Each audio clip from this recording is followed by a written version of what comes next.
l'entreprise. Donc, bonjour, je m'appelle Soumaya, j'ai 37 ans et je viens des Hauts-de-Seine. Je vous remercie d'être là aujourd'hui et de me prêter attention pour la concrétisation de mon stage au sein du service de chirurgie digestive de l'hôpital Bichat. Donc je vais commencer par vous faire part de mon plan. En présentation, je vais vous parler brièvement de mon parcours professionnel.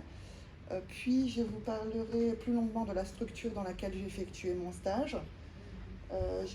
J'énoncerai également les principales tâches que j'ai réalisées. Je vous parlerai de la difficulté majeure que j'ai rencontrée durant mon stage. Et enfin, je ferai mon bilan et mes remerciements. Alors, en 2006, j'obtiens mon diplôme d'aide-soignante au sein de l'IFSI du Perpétuel Secours à Levallois-Perret. Suite à ça, j'intègre le service de chirurgie orthopédique et traumatologique de l'hôpital Bichat, où je reste donc jusqu'en octobre 2018, où je suis dans l'obligation d'intégrer un poste administratif, à savoir un poste de secrétaire médical en radiologie. Mais je m'aperçois rapidement que je ne peux pas postuler au poste qui m'intéresse le plus, faute de qualification et de diplôme. Donc en octobre 2019, sur les conseils du service de formation de mon établissement, j'intègre la formation d'assistante médico-administrative.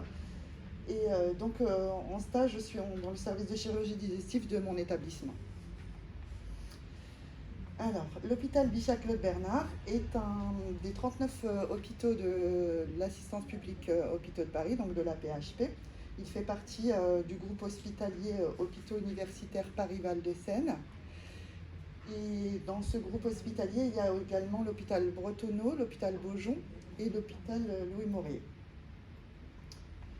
Il est situé au 46 rue Henri Huchard dans le 18e arrondissement de Paris. Il est accessible très aisément par tous les moyens de transport en commun, le RER, le tramway, plusieurs lignes de bus et la ligne 13 du métro. Il est également attenant au boulevard périphérique et à l'A1 qui est juste à côté. L'équipe médicale, elle est dirigée par le chef de service, le professeur Msika. Puis nous avons le docteur Arapis avec lequel j'ai travaillé le plus, le docteur Calabres, le docteur Rebivo, le docteur Ribeiro. Il y a également le docteur Darmon qui a intégré le service au cours de ma formation, et le docteur Scholler. Il y a les internes qui changent tous les 6 mois également. Le secrétariat, il est donc situé au 9e étage près des bureaux médicaux et des unités d'hospitalisation. Il est ouvert de 8h à 17h et il y a 3 assistantes médico-administratives dans le service. Patricia, Cindy et Véronique. J'ai effectué les mêmes horaires que ma tutrice qui était Patricia, tous les jours de la semaine de 8h à 15h30, hormis les 2 jours de formation par mois où j'étais dans ces locaux même.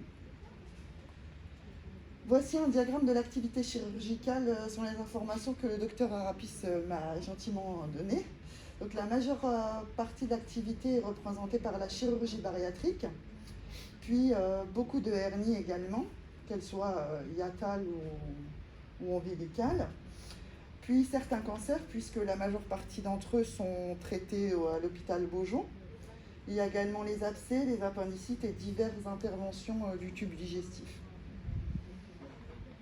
La chirurgie bariatrique est dite également la chirurgie de l'obésité. Dans le service, elle est pratiquée essentiellement par 2 interventions. Le bypass qui consiste en un court-circuit gastrique et la sleeve gastrectomie qui consiste en une ablation de la majeure partie de l'estomac. Les tâches réalisées selon le bloc de compétences de secrétaire médical. Je vais aller droit au but pour ne pas avoir à me répéter dans les 2 blocs de compétences différents. Donc je vais commencer par vous parler par l'organisation de mon poste de travail. Donc dès mon arrivée, nous ouvrons les bureaux afin qu'ils soient accessibles aux femmes de ménage qui travaillent très tôt le matin. Ces bureaux sont fermés, notamment la pièce à dossier pour des raisons de confidentialité et de sécurité. Puis nous mettons en service les appareils électroniques, à savoir les imprimantes, le fax, la photocopieuse, les ordinateurs bien sûr, et surtout nous commençons par désactiver les répondeurs pour être joignables immédiatement. Enfin, nous mettons le courrier dans la boîte destinée à cet effet rapidement pour qu'il soit posté le jour même. Et vu les conditions sanitaires actuelles, je désinfecte mon poste de travail et je mets à disposition une solution hydroalcoolique pour les patients qui pourraient entrer dans mon bureau. L'accueil et la prise en charge des patients. Alors, l'accueil est essentiellement physique et téléphonique, mais nous sommes aussi sollicités par fax, par mail et par courrier. Les demandes sont diverses, elles vont de la simple demande de rendez-vous ou la transmission d'un message à un des chirurgiens ou la demande à duplicata d'une ordonnance. Mais souvent, ce sont des patients qui sont mal dirigés. Nous travaillons dans un grand hôpital et il est nécessaire parfois de rediriger les patients vers la bonne personne. La création et la mise à jour des dossiers. Celle-ci se fait sur le logiciel Orbis, qui est le logiciel principal de l'hôpital Bichat et des hôpitaux de la PHP. Chaque création de dossier est associée à un IPP, un identifiant patient permanent. Il est donc unique et commun à tous les hôpitaux de la PHP. Ces dossiers sont à mettre à jour à chaque réception de documents, qu'ils soient administratifs ou médicaux. Par exemple, si nous recevons des résultats biologiques qui concernent un patient, nous les scannons, les intégrons à son dossier médical. Pareil pour une décision de financement, par exemple, d'une intervention par la sécurité sociale, nous l'intégrons également dans le dossier électronique. C'est pour ceci qu'il y a deux formats de dossiers, le format papier qui est amené à disparaître et le format électronique. Pour le bloc de compétences d'assistante médico-administrative et la partie gestion administrative, je vais commencer par vous parler de la programmation de bloc. Elle se fait également sur le logiciel Orbis. Il est essentiel pour cela de renseigner l'identité du patient, bien sûr, celle du chirurgien, le type d'intervention et la durée d'intervention. Il faut connaître également le bloc concerné, mais la salle concernée, mais le chirurgien nous indique celle-ci. Une fois programmé, il est primordial de s'assurer que le patient ait une consultation d'anesthésie, faute de quoi il ne pourra pas bénéficier de son intervention. Je m'assure également de la disponibilité de son dossier dans le service d'hospitalisation ou aux archives, mais j'en fais la demande si elle est encore aux archives. Enfin, je lui remets une fiche de préadmission où figure la date d'hospitalisation, l'heure d'hospitalisation et l'unité d'hospitalisation. Celle-ci sera à remettre au service d'admission afin de programmer officiellement son hospitalisation. Pour les staffs et les réunions de service, je m'assure de la disponibilité de la salle. Je mets à disposition les dossiers des patients qui seront staffés ce jour-là. Et à la fin de la réunion, selon les consignes des cadres ou des médecins, je mets à jour chaque dossier du patient. Les comptes rendus, ils sont également tapés sur Orbis, ils sont de type opératoire ou de consultation. Une fois tapés selon les consignes du médecin, je les envoie en validation. Lorsque le médecin aura validé les comptes rendus, je pourrai les imprimer et les envoyer aux patients et aux médecins dictés sur la cassette qu'il m'aura confiée. La gestion du planning.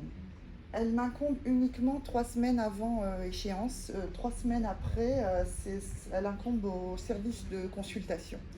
Elle consiste essentiellement en l'annulation, la fermeture ou la reprogrammation d'une consultation, ce qui m'obligera à prévenir tous les patients et à les reconvoquer par voie postale. Toujours selon les consignes du médecin, bien sûr. Le management.